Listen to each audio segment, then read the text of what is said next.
ചോറ്റാനിക്കര ക്ഷേത്രത്തിൽ എല്ലാവർക്കും അറിയാവുന്നതാണ് മൂകാംബിക സാന്നിധ്യം എങ്ങനെയാണ് വന്നത് പലരും ചോദിക്കാറുണ്ട്.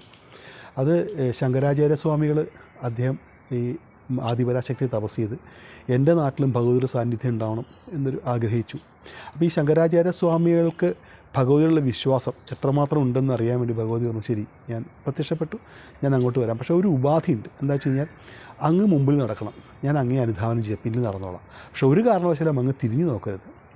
തിരിഞ്ഞു നോക്കിയാൽ പിന്നെ ഞാൻ അവിടുന്ന് വരില്ല എന്നുള്ളൊരു ഇത് പറഞ്ഞു.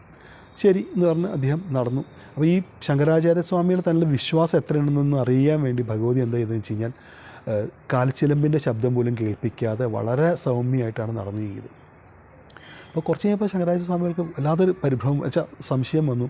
ഈ ഇതുവർ അനുധാവനം ചെയ്യുന്നുണ്ടോ ഭഗവതി, വാക്ക് പറഞ്ഞാൽ വാക്ക് പാലിക്കും, എന്നാൽ കൂടി ഒരു വല്ലാതെ സംശയം വന്ന് ഒന്ന് തിരിഞ്ഞു നോക്കി. തിരിഞ്ഞു നോക്കി പറഞ്ഞ് നമ്മളെ ഉപാധി ലംഘിച്ചുകൊണ്ട് ഇനി ഞാൻ മുമ്പോട്ടില്ല, ഞാൻ ഈ മൂകാംബികയിൽ കുടിയിരിക്കാമെന്നത്, മൂകാംബികയിൽ കുടിയിരുന്നു എന്നുള്ള അവന് പറയപ്പെടുന്നത്.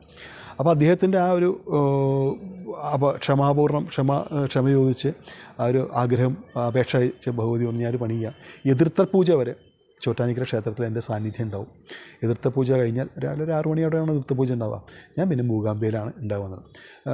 പഴയ ഇപ്പോഴും കുറച്ചൊക്കെ അങ്ങനെയാണെന്ന്. ഇവിടുത്തെ പ്രധാന ചടങ്ങുകളൊക്കെ മൂകാംബികയിൽ ഈ നമ്മുടെ എതിർത്ത പൂജ കഴിഞ്ഞതിന് ശേഷമാണ് ഇവിടെ തുടങ്ങുള്ളൂ. അപ്പോൾ അതുവരെ മൂകാംബിക ഭഗവതി ചോറ്റാനിക്കര ആണെന്നാണ് നമ്മുടെ എല്ലാം ഒരു വിശ്വാസം ഇരിക്കുന്നത്.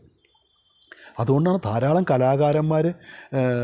കലാകാരന്മാർ അഭിനേതാക്കൾ അങ്ങനെ പല ആൾക്കാരും രാവിലെ ആ സമയങ്ങളിൽ വരിക.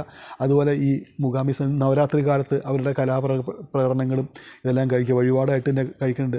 ധാരാളം വാദ്യകലാകാരന്മാർ നവരാത്രി കാലം നിർബന്ധമായിട്ട് വന്ന് സേവിച്ചുകൊണ്ട് അവർ പറയാറുണ്ട്, ഒരു കൊല്ലം നവരാത്രിക്ക് സേവിക്കാൻ വന്നില്ലെങ്കിൽ അന്നത്തെ കൊല്ലം മുഴുവൻ ആകപ്പാടെ പരിപാടികൾ കിട്ടുമ്പോൾ ആ പരിപാടി ക്യാൻസലായി പോകും, അല്ലെങ്കിൽ പരിപാടിക്ക് എത്താൻ പറ്റില്ല, അങ്ങനെയൊക്കെ പറയും.